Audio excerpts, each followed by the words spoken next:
Bagaimana simbol logo negara Yahudi, Israel? Bendera Israel. Cuman bendera Israel nih Pak Ustadz?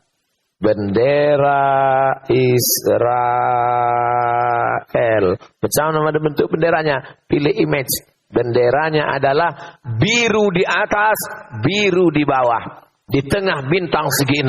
Ini bukan main-main, ini simbol. Apa makna biru di atas? Sungai Nil. Apa makna biru di bawah? Sungai Efrat. Di mana Sungai Nil? Afrika Utara, Irak. Di mana Sungai Efrat? Irak. Asia. Mereka mau membuat negara besar yang perbatasannya antara dua sungai, antara Sungai Nil dengan Sungai Efrat. Lalu apa makna bintang segi 6? Bintang segi 6 ini simbol kerajaan King David menurut versi mereka. Nah, jadi jangan latah nanti di mobil buat bintang segi 6. Ternyata Nabi Ibrahim ini punya istri satu lagi namanya Sarah. Sarah ini punya anak namanya Ishak. Itulah mengapa tadi waktu kita sholat subuh, yang kita baca itu dua nabi. Sallaita ala Ibrahim, Allahumma salli ala Sayyidina Muhammad wa ala ali Sayyidina Muhammad, kama sallaita ala Ibrahim wa ala ali Ibrahim. Allahumma barik ala Sayyidina Muhammad wa ala ali Sayyidina Muhammad, kama barakta ala Sayyidina Ibrahim wa ala ali Sayyidina Ibrahim. Karena tiga nabi-nabi ini, Nabi Muhammad, Nabi Musa, Nabi Isa, nanti bertemu pada titik yang terdekat adalah Nabi Ibrahim alaihissalam. Nabi Ibrahim punya dua cabang. Cabang pertama Ismail turun ke bawah, itulah dia Muhammad sallallahu alaihi wasallam. Yang jalur Nabi Ishak, Ishak punya anak namanya Yakub. Yakub ini punya dua nama. Nama yang pertama Nabi Yakub, nama lainnya adalah Israel. Jadi anak cucu Nabi Yakub disebut dengan Bani Israel. Saya Abdul Somad, anak cucu saya itu disebut dengan Bani Abdul Somad, aku lah Bani Israel. Nyari gara-gara namanya ini. Bani artinya anak-anak. Ya Bani, wahai anak-anak. Ya Bani Adam. Berarti anak cucu Adam. Ini anak cucu Adam semua kan? Kalau ada yang tak mengaku berarti anak cucu monyet. Kata Charles Darwin, bukan kata saya. Bani Israel, jadi maksudnya adalah anak cucu Israel. Isra artinya hamba. El, Tuhan. Israel, hamba Tuhan. Bahasa Arabnya Abdullah. Jadi Pak Ustadz, boleh saya kasih nama anak saya Israel? Boleh. Riwayat hadis ada namanya Israel. Ulama Ustadz, tapi sekarang jangan. Sedang genting ini. Takutnya tak semua orang ngaji, tak semua orang tahu. Nah, ini tentang Israel. Nama lain dari Nabi Yakub. Nabi Yakub punya anak yang paling ganteng. Namanya Nabi Yusuf. Nabi Yusuf ini punya saudara-saudara. Salah satu nama saudara Nabi Yusuf ini namanya Imran. Imran ini punya anak cucu, cicit ke bawah. Ada dua yang jadi nabi. Satu namanya Nabi Musa, satu namanya Nabi Harun. Nabi Harun ini punya cucu ke bawah. Dua jadi nabi. Ilyasa. Kalau saya tanya, tak usah stres, tak usah cemas. Karena pertanyaan nanti saya tanya itu saya jawab sendiri. Diam aja lah, ngangguk aja. Nabi Ibrahim punya anak Nabi Ishak. Nabi Ishak punya anak Nabi Yakub. Nabi Yakub itu namanya dua. Satu Yakub, satu lagi Israel. Bani Israel berarti anak cucu Nabi Yakub. Nabi Yakub ini punya anak Nabi Yusuf. Nabi Yusuf ini punya saudara-saudara. Salah satu saudara Nabi Yusuf ini namanya Imran. Imran ini punya anak cucu. Itulah dia Nabi Musa dan Nabi Harun. Nabi Harun ini punya keturunan. Itulah dia Ilyas dan Ilyasa. Nabi Yusuf ini punya saudara. Salah satu saudara Nabi Yusuf itu namanya Bunyamin. Bunyamin ini, itu makanya mereka pakai nama ini Bunyamin. Bunyamin Netanyahu. Bunyamin itu punya anak cucu, ada juga yang jadi nabi, namanya Nabi Yunus. Lalu kemudian saudara Nabi Yusuf ini salah satunya namanya Yahuda atau disebut juga Yahuza. Cucu cicit dari Yahuza ini itu disebut dengan Yahudi. Di antara keturunannya Yahuza ini adalah Daud. Daud punya anak namanya Sulaiman. Jadi di antara cucu cicit ini yang paling besar jadi raja namanya Daud. Dalam referensi barat disebut dengan King David. King David artinya Nabi Daud. Punya anak, itulah dia King Solomon. Itulah dia Nabi Sulaiman. Bahkan ada penulis Indonesia katanya kerajaan Nabi Sulaiman ini sampai ke Yogyakarta. Itulah Sleman. Cucu cicit keturunan Nabi Sulaiman ini turun ke bawah, itulah dia Zakaria. Zakaria punya anak, namanya Yahya. Zakaria ini punya istri, istrinya ini punya saudara perempuan, namanya Hannah. Hannah ini punya suami, namanya Imran. Imran ini istrinya Hannah, suaminya Imran, punya anak perempuan namanya Maryam. Maryam punya anak laki-laki namanya Isa. Maka disebut surat itu dengan surat Ali Imran. Imran punya istri Hannah, punya anak Maryam, Maryam punya anak Isa. Makanya nabi-nabi dari jalur Ishak ini nabi. Dari jalur ini yang Nabi cuma satu, Muhammad sallallahu alaihi wasallam. Jadi kalau ada orang, semoga Allah melaknat Bani Israel. Habislah nabi-nabi itu kena laknat. Makanya hati-hati. Semoga Allah melaknat Israel. Israel mana yang kau maksud, bro? Kalau Israel Yakub, bengkak uncung kau nanti. Maksudnya Allah melaknat negara Israel yang sekarang sedang menjajah Palestina. Ini perlu dijelaskan. Dan ini tak bisa dijelaskan dalam takbir akbar. Ini dijelaskan dalam ngaji subuh. Nah, memang kalau untuk tablik akbar di stadion Tanah Lapang. Tapi kalau untuk ngaji subuh itu hanya bisa di Masjid Bukit Indah Sukajadi. Jangan kemana-mana, kita teruskan yang setelah satu ini. Dah jelas tentang Bani Israel. Udah jelas? Dah, kalau tak jelas nanti diulang lagi. Saya ini Pak Ustaz sebut nabi-nabi ini berkunang-kunang kepala saya, Ustaz. Memang kalau belum sarapan gitu memang. Nanti udah sarapan diulang balik. Nah, udah masuk lontong sayur, ketupat apa baru. Oh ya baru agak paham Pak Ustaz. Baru agak paham. Alami, normal. Nah, macam mana sifat-sifat anak cucu Israel tadi? Itulah disebutkan dalam Al-Quran. Kita bisa tahu sifatnya dari 4. Pertama, Nabi Yusuf dan saudara-saudaranya. Kedua, Nabi Ibrahim. Yang ketiga, Pertama, Nabi Yusuf bersama saudara-saudaranya. Yang kedua, Nabi Musa dalam perjalanannya bersama Bani Israel. Yang ketiga, Nabi Isa. Yang keempat, Nabi Muhammad sallallahu alaihi wasallam. Pertama kita bahas bagaimana Bani Israel bersama Nabi Yusuf dulu. Waja'u ala qamisihi bidamin kadzib. Datanglah saudara-saudara Nabi Yusuf menjumpai ayahnya. Ayah Nabi Yusuf bernama Nabi Yakub. Bidamin kadzib. Bidamin darah, kadzib bohong, dengan darah bohong. Datang saudaranya membawa baju Nabi Yusuf dengan darah bohong. Diambil mereka baju Nabi Yusuf, diambilnya darah kambing. Gini kan. Habis itu dibilangnya ke ayah, ya adik udah dimakan serigala. Jadi apalah, ini contoh kejahatan Bani Israel. Apalah kejahatan dia? Membohongi ayah kandung. Membuang saudara kandung. Jadi orang kalau baca Quran, apa yang terjadi sekarang? Oh, sedang ayah kandungnya Nabi aja dibohonginya. Apalagi PBB.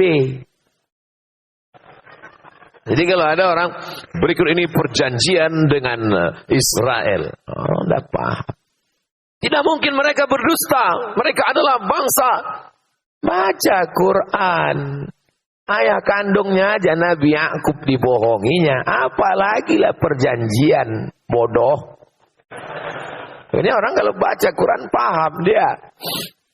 Kenapa dibuangnya Nabi Yusuf ini ke dalam sumur? Gara-gara nih Nabi Yusuf cerita ke ayahnya. Inni ara fil manam, inni ra'aitu ahada asyara kaukaba. Inni ra'aitu ahada asyara. Aku melihat 11 kaukaba. Kaukaba bintang. Wasyamsa wal qamar, matahari dan bulan. 11 bintang, matahari dan bulan. Itulah yang dinyanyikan dulu dalam sebuah lagu nasyid. 11 bintang matahari bersujud padaku. Tak hafal saya syairnya itu gitu. 11 bulan bintang dan matahari bersujud padaku. Ra'aituhum li sajidin. Kulihat mereka bersujud kepadaku. Apa kata Nabi Yakub, ayah Nabi Yusuf? La taqsus ru'yaka ala ikhwatik.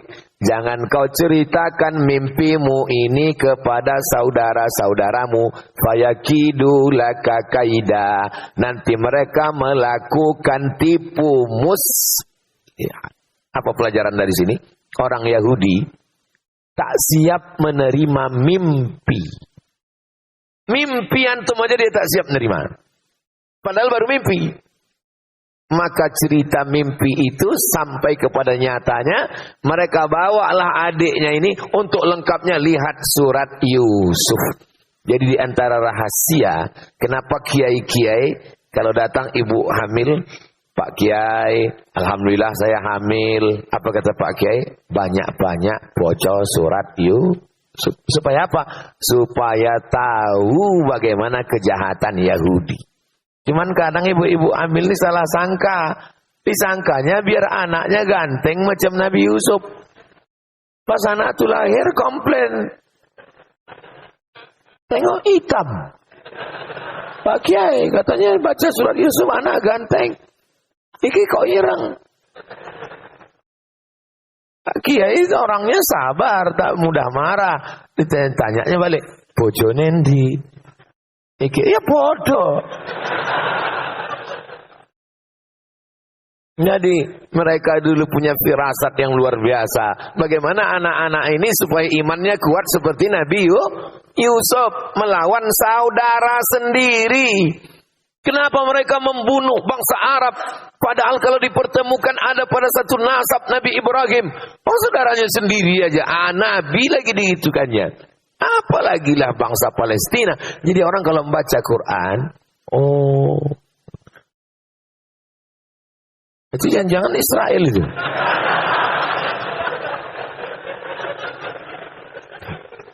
Orang kalau membaca Quran itu dia paham. Kalau dia sudah paham, dia sudah bisa bilang, oh itu udah alhamdulillah. Nah, kenapa? Kita ini sekarang perlu memahamkan umat yang tidak paham. Nah, ini tentang ulah. Itu bisa pada Nabi Yusuf. Nabi yang kedua, Nabi Musa. Itulah tadi imam kita membaca. Dibacanya kita baca. Silakan buka Qurannya. Wa idz najainakum min ali fir'aun. Ketika kami menyelamatkan kamu hai orang Israel Yahudi yang ada di Mesir. Dari siapa? Dari Fir'aun. Karena waktu itu Fir'aun yasumunakum su'al azab. Karena Fir'aun saat itu mengazab kamu dengan azab yang paling mengerikan. Yuzabbihuna abna'akum. Anak laki-laki disembelih.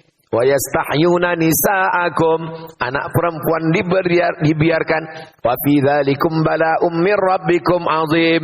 Dan itu adalah ujian dari Allah yang sangat besar. Diselamatkan Allah Bani Israel. Apa balasan mereka kepada Nabi Musa alaihissalam? Ya Musa, lan nu'mina laka hatta narallaha jahrah. Wahai Musa, kami tak mau percaya kepada engkau sebelum engkau tunjukkan Tuhan itu jahrah, secara nyata. Mana Tuhan itu Musa? Mana? Saya pulang dari Maroko 2008. Sekarang sudah 2023. Berarti saya sudah tausiah selama 15 tahun. Belum pernah lagi pas saya tausiah tiba-tiba tegak jamaah. Ustaz, tunjukkan saya Tuhan itu nyata. Belum pernah. Paling-paling sejahat-jahatnya orang Melayu, pas saya ceramah, balik dia ke rumah.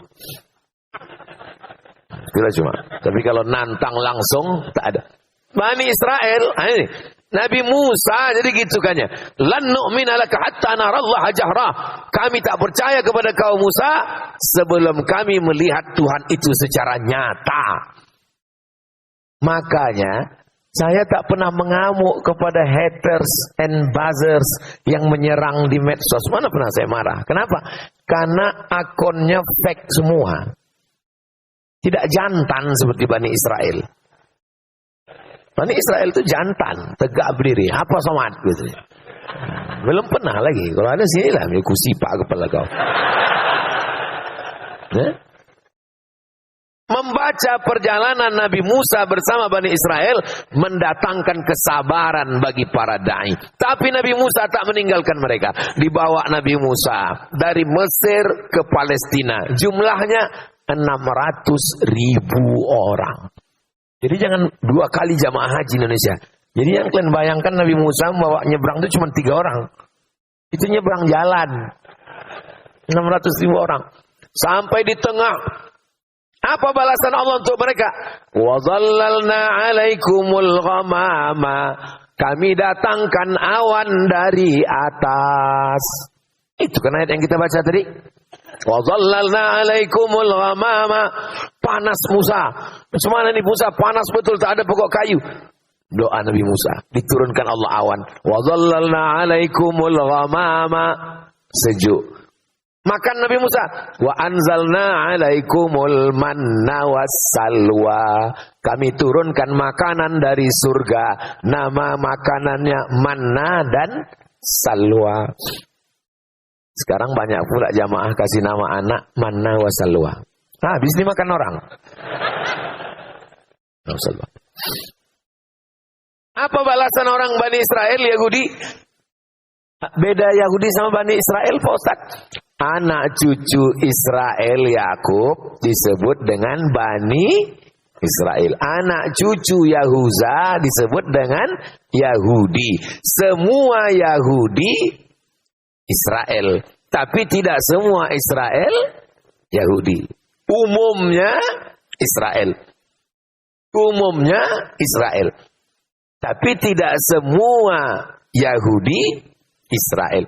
Maka mereka pakai nama yang umum, disebutlah negara itu dengan Israel. Untuk mencakup semuanya. Diturunkan awan, biar supaya tak panas. Dikasih manna wa salwa. Apa kata mereka kepada Nabi Musa?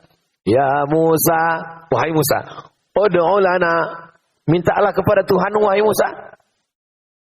Mimma yukhrijul ard, yang dikeluarkan bumi, mim baqliha, sayur-sayur, wa qissaiha, qissa itu bentuknya macam timun, tapi bukan timun, macam timun. Wa fumiha, bawang merah, wa adasiha, kacang adas, wa basaliha, bawang putih, wa fumiha, bawang putih, wa adasiha, kacang adas, wa basaliha, bawang merah. Apa pelajaran dari sini? Misalnya saya nih pergi ke Kalimantan Barat, datang Ustadz Lukman, dikasihnya lah makanan. Taklah sanggup pula saya bilang, Ustadz Lukman, ada kerupuk jengkol enggak? Kan segan kita kan? Sama Ustadz aja segan kita. Bani Israel nih, ke Nabi pula sanggup dia begitu. Nah, Musa, bisa tak bawang merah, bawang putih? Yang betul-betul apa maksudnya? Kurang ajar. Inilah otak-otak Yahudi, otak-otak Bani Israel. Minta bawang merah, minta bawang putih, minta ini. Apa kata Allah menegur mereka? Atastabdiluna alladhi huwa adana billadhi huwa khair. Kalian sudah dikasih makanan terbaik dari surga. Kenapa pula kalian minta makanan adna yang kualitasnya rendah, tak ada apa-apanya?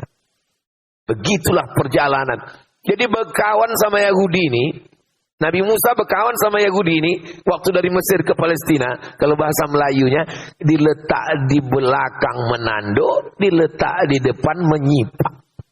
Suruh dia di depan, kita di belakang. Sipaknya kita. Kita di depan, dia di belakang, tanduknya kita. Jadi kalau ada kawan di Batam ini begini, ini otak-otak Yahudi. Mesti diganti otaknya dengan otak-otak. Lalu kemudian perjalanan pun berlanjut. Nabi Musa naik ke atas bukit Tursina. Kami naik ke atas bukit Tursina ini jam 12 malam. Sampai ke atas, salat subuh di atas. Banyak ketemu Yahudi. Gini ke matahari di atas. Ada sinagog di atas. Panjang umur sehat badan, nanti kita pergi ke Mesir, naik ke bukit Tursina di atas. Ongkos tanggung masing-masing. Apa yang dilakukan mereka? Mereka buat di bawah bukit Tursina itu patung lembu Samiri. Yang ditugaskan Nabi Musa di bawah Nabi Harun. Harun, aku mau naik ke atas. Kau jaga di bawah ya. Turun ke bawah, terkejut Nabi Musa. Ittikhadhikumul ijla. Kamu sudah menjadikan patung lembu. Kamu sembah patung lembu. Fatubu ila barikum. Bertaubatlah kalian kepada Allah. Faqtulu anfusakum. Bunuhlah diri kamu. Fataba alaikum. Allah menerima taubat kamu. Nabi Musa menarik jenggot Nabi Harun. Kenapa kau biarkan mereka menyembah patung anak lembu ini, wahai Harun? Apa kata Nabi Harun? Ya bena umma, wahai anak emakku. Ya bena umma, wahai anak emakku. Innal qauma stad'afuni, mereka menekan aku, wa kadu yaqtulunani, mereka hampir membunuh aku. Nabi Harun mau dibunuh, Nabi Musa ke atas sebentar mereka lawan, dibuatkan pula patung anak lembu. Kalau bahasa kitanya dari sifat-sifat tadi apa? Satu kata. Degil. Lalu kemudian perjalanan dilanjutkan. Nabi Musa tidak meninggalkan mereka, tetap melanjutkan perjalanan. Sampai di tengah perjalanan, nampak kaum paganisme, penyembah berhala. Apa kata Nabi Musa? Kita tengok penyembah berhala. Menengok penyembah berhala itu apa kata Bani Israel? Ya Musa ij'al lana ilahan kama lahum alihah. Wahai Musa, buatkan kami Tuhan sebagaimana Tuhan mereka. Saya membaca Quran ini, untung tak saya banting Quran, na'udzubillah. Saking geramnya menengok. Dimintanya buatkan kami patung Tuhan macam mereka, sebagaimana mereka punya Tuhan, buatkan kami Tuhan. Nabi Musa punya kesabaran yang luar biasa, tapi malang tak dapat ditolak. Nabi Musa tidak sampai ke Palestina. Meninggal di gurun Sahara, yang menyampaikan membawa ke sana murid Nabi Isa namanya Yusha bin Nun, yang dikenal nama Yusha, bahasa Arabnya Yusha. Joshua, tulisan Inggrisnya. Bani Israel dengan Nabi Yusuf sudah. Bani Israel dengan Nabi Musa sudah. Sekarang bagaimana dengan perlakuan mereka kepada Nabi Isa? Surat Ali Imran. Iz qalat imratu. Perlakuan Bani Israel terhadap Nabi Isa bisa dilihat dalam dua surat. Surat yang pertama atas nama ibu Nabi Isa. Surat Maryam. Perlakuan yang kedua bisa dilihat dalam surat datuk Nabi Isa. Al-Fatihah, Al-Baqarah, Ali Imran. Idh qalat imra'atu Imran, ingatlah ketika istri Imran berkata, Rabbi inni nazartu laka ma fi batni, aku bernazar anak yang ada dalam perutku ini kalau lahir nanti akan aku jadikan dia muharrara. Arti muharrara, penjaga Baitul Maqdis. Ya Allah, kalau lahir anakku nanti aku jadikan dia penjaga Baitul Maqdis. Falamma wada'atha qalat rabbi inni wada'tuha unsa. Ketika anak itu lahir, ternyata anaknya unsa. Unsa, perempuan. Menjaga Baitul Maqdis mesti laki-laki, tak bisa perempuan. Wa inni sammaituha Maryam. Maka anak ini aku kasih nama Maryam. Wa inni u'idzuha bika wa dzurriyyataha minasyaitonir rajim. Jagalah anak ini dan keturunannya dari godaan syaitan.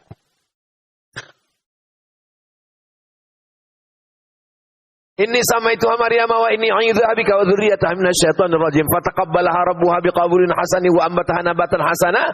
Fakaffalaha Zakaria. Anak itu diasuh oleh Zakaria. Karena Imran meninggal, Maryam anak yatim dijaga oleh Zakaria. Diletakkan satu tempat namanya mihrab. Kullama dakhala 'alaiha Zakaria al-mihrab, setiap kali Zakaria masuk ke dalam mihrab, wajada 'indaha rizqa. Ditengoknya banyak buah-buahan, makan makanan. Musim dingin, musim panas, ada makanan khusus. Nabi Zakaria heran. Ya Maryamu anna laki hadza. Wahai Maryam, dari mana kau dapat makanan ini? Qalat, Maryam berkata, Innallaha yarzuqu man yasha'u bighairi hisab. Allah kalau sudah mau memberi rezeki, tak ada yang bisa menduga-duganya. Ini datang dari Allah. Allah sudah mengkhususkan Maryam dari sejak dalam kandungan ibunya. Lalu kemudian Allah kirim malaikat Jibril. Arsalna ilaiha ruhana. Kami kirimkan malaikat Jibril kepada Maryam. Fatamassala laha basharan sawiyya. Dia dalam bentuk basharan, manusia. Sawiyya, yang sempurna, ganteng. Macam mana anak muda yang di Batam ni lah. Begitu cara memuji orangnya. Biar tahan dia dengar ceramah lama walaupun belum sarapan. Dalam bentuk anak muda yang ganteng. Menengok anak muda yang ganteng. Apa kata Maryam? Inni a'udzu birrahmani in kunta taqiyya. Aku minta perlindungan kepada Allah. In kunta taqiyya. Kalau kau takut kepada Allah, wahai anak muda ganteng, janganlah kau dekati aku. Lalu apa kata malaikat Jibril? Inni rasulu rabbiki li'ahaba laki ghulaman zakiyya. Aku diutus Allah untuk mengirimkan kepada engkau seorang anak laki-laki zakiyya, anak laki-laki yang suci. Nama anak bapak siapa? Zaki. Masya Allah. Kenapa malas mandi? Nama Pak Zakinya itu sini. Ghulaman zakiyya, anak yang suci bersih, Nabi Isa. Lalu kemudian dia pun hamil, mengandung anak. Ketika hamil, datanglah fitnah orang Yahudi. Apa kata orang Yahudi? Maryam sudah berzina dengan si Joseph tukang kayu. Orang Yahudi menuduh Maryam berzina, berarti Nabi Isa anak zina.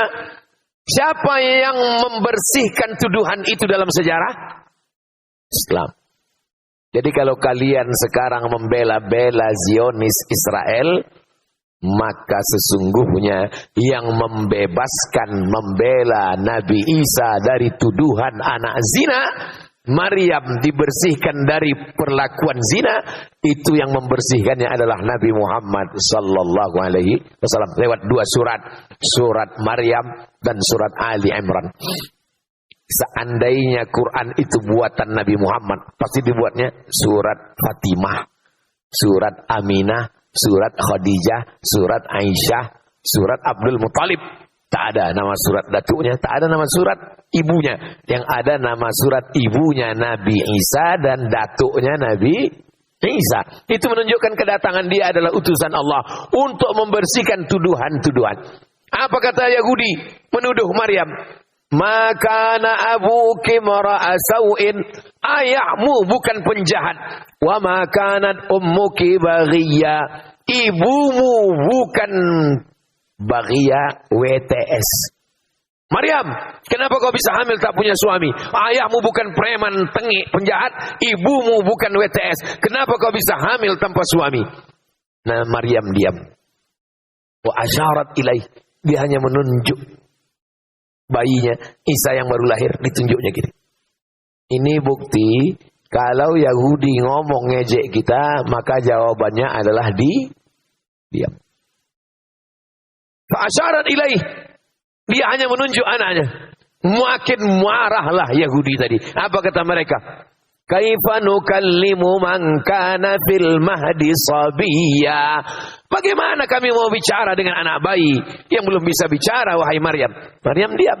Akhirnya mereka pun kembali meninggalkan Maryam dalam keadaan baru saja melahirkan anak. Bagaimana cara Allah menyelamatkan Maryam dan anaknya? Wa huzzi ilaiki bi jiz'in nakhlati. Wahai Maryam, goncangkan pundakmu ke pangkal pokok kurma, tusaqit alaiki rutaban janiya, akan gugur buah kurma. Itulah maka anak kecil yang baru lahir dikasih kurma. Ustaz Somad, ini ada kurma, tolong kunyahkan anak saya, namanya tahnik, saya kunyah. Mana anaknya? Tengok, udah taman SD. Apa itu orang? Nah, sampai mana tadi? Itu lupa pula gara-gara anak SD minta tahnik tadi. Begitulah perlakuan mereka. Nabi Isa ini berdakwah. Berdakwah Nabi Isa, jumpalah sama Yahudi. Kata Nabi Isa, dibawa Nabi Isa ikan yang udah mati. Kata Nabi Isa, kenapa ikan ini, kata Nabi Isa, ikan asin. Kenapa ikan ini busuk? Kata Yahudi, ya ikan kalau sudah naik ke atas busuk lah. Kata Nabi Isa, ikan ini bukan busuk, tapi karena garamnya sudah tak asin lagi. Karena ikan walaupun mati, kalau dikasih garam bisa busuk? Tidak. Jadi ikan asin. Maksud Nabi Isa menyindir mereka, kenapa Bani Israel ini rusak? Karena garamnya sudah tak asin lagi. Yang dimaksud dengan garamnya itu adalah ulama. Karena ulamanya tak baik, maka ikan busuk. Jadi kalau nampak umat ini mulai mengalami pembusukan, seperti ucapan Nabi Isa, karena garamnya sudah tak asin lagi. Mudah-mudahan garam kita tetap asin insyaallah. Pakailah garam beriodium. Tersinggung mereka, marah dengan Nabi Isa. Itu asal muasal mereka sakit hati dengan Nabi Isa. Lalu kemudian mereka ada kurban. Kurban mereka pakai burung merpati. Kurbannya tidak pakai lembu, pakai sapi, pakai kerbau, pakai burung merpati. Pendeta-pendeta Yahudi ini beternak burung merpati, dibuatnya kurban setahun 2 kali. Biar supaya apa? Biar bisa jualan burung merpati. Marah Nabi Isa kritik. Apa ini kalian bisniskan ini? Kalian jadikan agama ini sebagai materi uang. Akhirnya mereka marah, tersinggung dengan Nabi Isa. Bersekongkollah orang Yahudi dengan penguasa Romawi, mencari murid Nabi Isa untuk menunjukkan mana persembunyian Nabi Isa. Murid-murid Nabi Isa solid. Wa idh qala Isa ibn Maryam lil hawariyin, ketika Nabi Isa berkata kepada murid-muridnya hawariyin, man ansari ilallah, siapa yang akan menolong aku menegakkan agama Allah? Qala al hawariyun, murid Nabi Isa berkata, nahnu ansarullah, kami akan menolong. Tapi rupanya di antara murid ini ada satu pengkhianat, namanya Yudas Iskariot. Ditunjukkannya persembunyian Nabi Isa. Dia dapat 300 keping uang emas. Bersekongkol antara tokoh agama Yahudi dengan tokoh politik Romawi mau menangkap Nabi Isa. Pengkhianat 3. Pengkhianat politik Romawi, tokoh agama Yahudi berkoalisi 3 untuk menangkap Nabi Isa alaihissalam. Turun mukjizat. Wa ma qataluhu, mereka tak berhasil membunuh Nabi Isa. Wa ma salabuhu, mereka tak berhasil menyalib Nabi Isa. Walakin syubbiha lahum, ada satu orang laki-laki yang diserupakan wajahnya. Itulah dia murid pengkhianat, namanya Yudas Iskariot. Makanya jangan jadi pengkhianat, nanti kau kena salib. Lalu di mana Nabi Isa? Barrafa'ahullah, dia diangkat oleh Allah Subhanahu wa taala. Menurut Ahlus Sunnah wal Jamaah, sebelum hari kiamat dia akan turun sekali lagi, bukan membawa agama yang baru, tapi mengikut syariat Nabi Muhammad sallallahu alaihi wasallam. Maka di antara tanda-tanda kiamat kubra adalah turunnya Nabi Nabi Isa, turunnya Al-Mahdi, turunnya Nabi Isa, turunnya Dajjal. Maka itu semua adalah di antara tanda kiamat kubra. Ini tentang perlakuan mereka. Kepada Nabi Yusuf, sudah. Kepada Nabi Musa, sudah. Kepada Nabi Isa, sudah. Sekarang kepada Nabi Muhammad sallallahu alaihi. Datanglah Abu Thalib membawa Nabi Muhammad berdagang. Panas.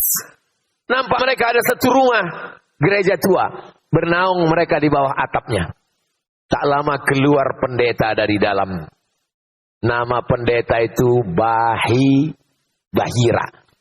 Bahira tak pernah keluar. Makanan dikirim, pakaiannya dicucikan orang. Karena dia di dalam tempat ibadah saja. Tapi hari itu dia keluar. Ditengoknya. Dia bertanya ke Abu Thalib. Man hadza? Siapa ini? Apa itu? Habis waktu. Man hadza? Siapa ini? Kata Abu Thalib, ibni, ini anakku. Kata Bahira, kalau betul kitab yang kubaca, anak ini anak yatim. Ayahnya sudah meninggal ketika dia dalam perut ibunya 2 bulan. Tersenyum Abu Thalib, ini memang bukan anakku, ini anak saudaraku. Dan kita memang biasa, saya bawa ponakan saya. Ditanya orang, ini anak Ustadz? Iya, anak saya. Apakah saya bohong? Tidak. Karena keponakan itu sudah macam anak. Abu Thalib terkejut. Dari mana kau tahu ini bukan anakku? Karena dalam kitab suci kami disebutkan bahwa Nabi akhir zaman, anak yatim, ayahnya sudah meninggal ketika dia 2 bulan dalam perut ibunya. Dan ada 2 tanda lagi. Ku tengok dari tadi ada awan yang menaungi dia, sehingga dia tak kepanasan. Dan kulihat pokok kayu dan batu bersimpuh sujud kepadanya. Jangan bawa dia ke Syam, karena di sana banyak Yahudi. Aku khawatir mereka akan membunuh dia nanti. Loh, kenapa dibunuhnya? Karena Nabi terakhir yang mereka tunggu-tunggu itu, menurut mereka dari keturunan Ishak. Ternyata ini dari keturunan jelas. Falamma ja'ahum ma'arafu kafaru bih. Ketika sudah datang Nabi yang mereka kenal, mereka justru ingkar kepadanya. Kenapa mereka ingkar padahal mereka sudah kenal? Karena mereka menyangka yang datang itu keturunan Ibrahim dari jalur Ishak. Ternyata yang datang itu dari jalur keturunan Berbahagialah orang Indonesia yang tidak pernah mensyaratkan nabinya mesti keturunan orang Melayu. Ketika Nabi datang, tak ada satupun orang Melayu mensyaratkan Nabi mesti pakai tanjak. Tak ada. Tak ada orang Batak yang minta supaya Nabi itu, seandainya mereka di Sumatera Utara, saya tak mau beriman kepada Nabi Muhammad karena dia orang Arab. Saya mau Nabi itu pakai marga Muhammad Nasution, Muhammad Siregar. Semuanya bersyahadat asyhadu an la ilaha illallah wa asyhadu anna Muhammadan Rasulullah. Yahudi tak mau menerima. Walaupun ada beberapa yang menerima di Madinah. Ada namanya Husain. Ditengoknya Nabi Muhammad bersyahadat dia. Yahudi pertama yang bersyahadat ketika Nabi sampai ke Madinah namanya Husain. Di Rabah Nabi namanya Abdullah bin Salam. Ada seorang anak gadis namanya Sofia. Siapa nama anak kau? Sofia. Sofia artinya bening. Anak kau siapa namanya? Sofia. Tengok beku. Mohon maaf Sofia yang tersinggung. Mimpi Sofia ini suatu malam. Dia Yahudi. Sofia ini Yahudi. Yahudi Madinah. Di Madinah itu ada Yahudi Pak Ustaz. 4 Yahudi Madinah. Yahudi Bani Nadir, Yahudi Bani Quraizah, Yahudi Qainuqa, Yahudi Khaybar. Di Madinah. Nabi bertetangga dengan orang Yahudi. Salah satu anak perempuan Yahudi ini namanya Sofia. Malam itu mimpi dia memangku bulan. Turun bulan itu di pangkunya. Diceritakannya ke ayahnya. Nama ayahnya Huyai. Nama atuknya Akhtab. Sofia binti Huyai bin Akhtab. Ya. Malam tadi ku tengok bulan turun. Duduk di pangkuanku. Ditempeleng ayahnya. Keluar darah muncrat dari mulutnya. Karena orang Yahudi tahu. bahwa yang dimaksud dengan bulan itu adalah Muhammad sallallahu alaihi wasallam. Bulan purnama Badar, itulah Nabi Muhammad. Makanya kalau Nabi datang kita sambut dengan Tala'al Badaru alaina. Orang Yahudi pun tahu bahwa bulan purnama itu adalah Nabi Muhammad SAW. Ditempelengnya anaknya karena dia takut anaknya ini menikah. Takdir tak bisa ditolak. Akhirnya Nabi tetap menikah. Maka istri Nabi salah satunya adalah orang Yahudi, namanya Sofia binti Huyai bin Akhtab. Nabi diundang oleh orang Yahudi. Nabi datang. Kira-kira kita kalau diundang Yahudi datang apa tak datang? Apa pula kalian datang? Nabi datang karena statusnya waktu itu dia berkuasa, dia kuat. Tapi kalau kita lemah datang, berarti kita mengakui kekuatan mereka. Nah, ini hati-hati, jangan berdalil dengan perbuatan Nabi. Tengok dulu konteksnya. Datang Nabi ke Khaybar. Ditanya mereka, apa makanan kesukaan? Kata Nabi, kesukaan saya kaki kambing bagian depan. Kita biasanya kalau tamu kita tanya, mau kita suguhkan makanan kesukaannya. Rupanya ditanamkan mereka racun paling banyak di kaki kambing bagian depan tuh. Mau mereka bunuh Nabi Muhammad sallallahu alaihi wasallam. Begitu sampai makanan itu masuk ke mulut Nabi, langsung Jibril kasih tahu, sempat ada setetes masuk ke dalam. Hikmahnya Nabi meninggal sebagai syahid, mati syahid. Tapi sisanya dimuntahkan Nabi. Sahabat Nabi sebelah yang makan tak sempat kasih tahu, makan masuk ke dalam, meninggal rentan. Ditangkap perempuan yang Yahudi yang membagi racun itu. Kenapa kau racun Muhammad? Apa jawab dia? Aku mau ngetes, dia Nabi asli apa Nabi palsu. Memanglah otak-otak Yahudi. Nabi memaafkan. Tapi saudara keluarga yang terbunuh tadi tidak memaafkan. Maka berlaku hukum qisas dalam Islam. Yahudi pengkhianat. Mereka mengkhianati perjanjian. Berkoalisi dengan orang kafir Makkah untuk memerangi Nabi. 3 yang berkoalisi. Pertama, orang munafik. Yang kedua, orang Yahudi. Yang ketiga, orang musyrik Makkah. Padahal sudah ada perjanjian piagam Madinah. Supaya kita sama-sama jaga Madinah ya. Iya, berkoalisi dengan orang Makkah menyerang Nabi. Perang koalisi itu disebut dengan Perang Ahzab. Perang Ahzab. Strateginya gali parit. Yang punya strategi namanya Salman Al-Farisi. Kata Salman, kita gali parit. Maka perang itu disebut dengan perang parit. Perang Khandak. Supaya kuda tak bisa melompati parit. Disebut dengan perang Ahzab. Karena perang koalisi partai-partai. Partai musyrik, partai munafik, partai Yahudi. Untuk menyerang Nabi Muhammad SAW. Akhirnya mereka terusir dari kota Al-Madinah Al-Munawwarah. Makanya ketika presiden pertama Israel berdiri, apa kata dia? Ditariknya nafasnya. Aku mencium bau kakekku di Madinah. Apa maksud dia? Nanti kalau Israel berkuasa, dia akan mengambil kota Madinah. Bukan sembarangan. Karena dia anggap Nabi Muhammad mengambil. Padahal mereka ingkar perjanjian. Ini mesti diluruskan. Jadi jangan bayangkan Nabi Muhammad datang bawa pedang ke kota Madinah. Semua Yahudi pancung kepalanya. Tidak begitu. Baca sejarah baik-baik. Mereka tempat bertetangga selama 2 tahun. Setelah itu mereka melakukan pengkhianatan. Akhirnya terusir dari kota Al-Madinah Al-Munawwarah. Falamma ja'ahum ma'arafu kafarubi. Ketika Nabi yang sudah mereka kenal itu datang, mereka ingkar. Dan mereka itu, kalau datang Nabi tak sesuai dengan keinginan mereka, fariqan kadzabtum wa fariqan taqtulun. Sebagiannya kamu dustakan dan sebagiannya kamu bunuh. Percobaan pembunuhan mereka lakukan kepada Nabi beberapa kali.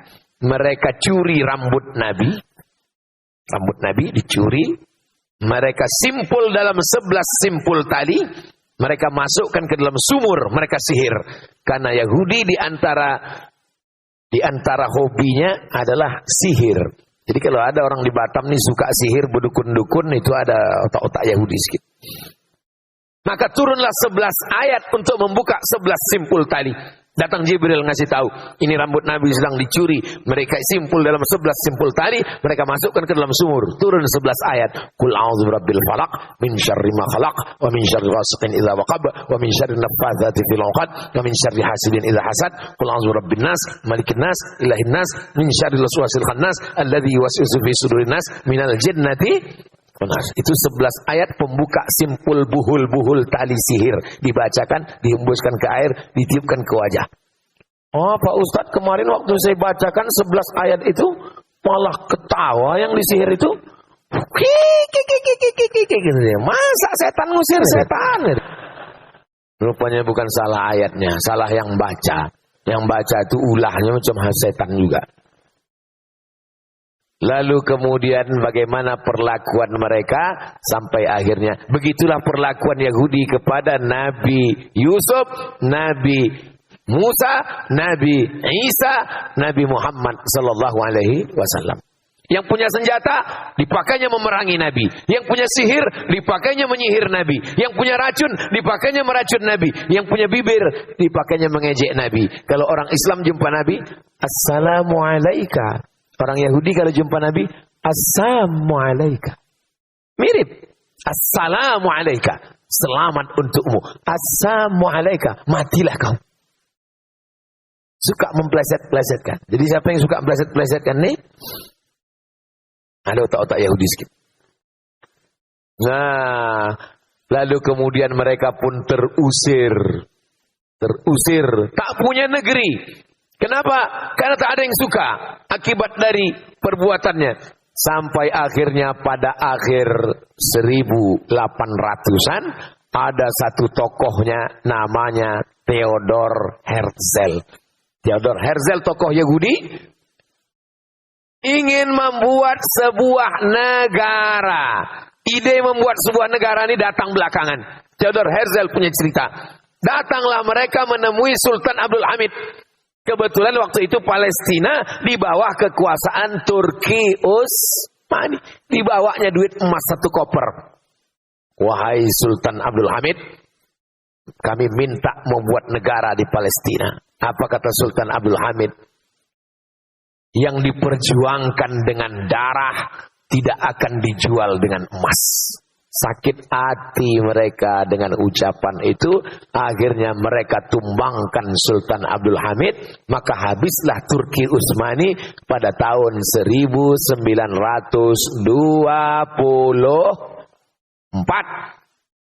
Tak ada lagi penjaga Turki. 1924. Itulah maka mereka bisa masuk ke Palestina tahun 1946. Kenapa bisa masuk? Karena lemahnya kekuasaan umat Islam. Siapa yang mengasih mereka masuk ke dalam? Karena waktu itu Palestina dijajah Inggris. Inggrislah dosanya yang paling besar memasukkan Israel ke Palestina.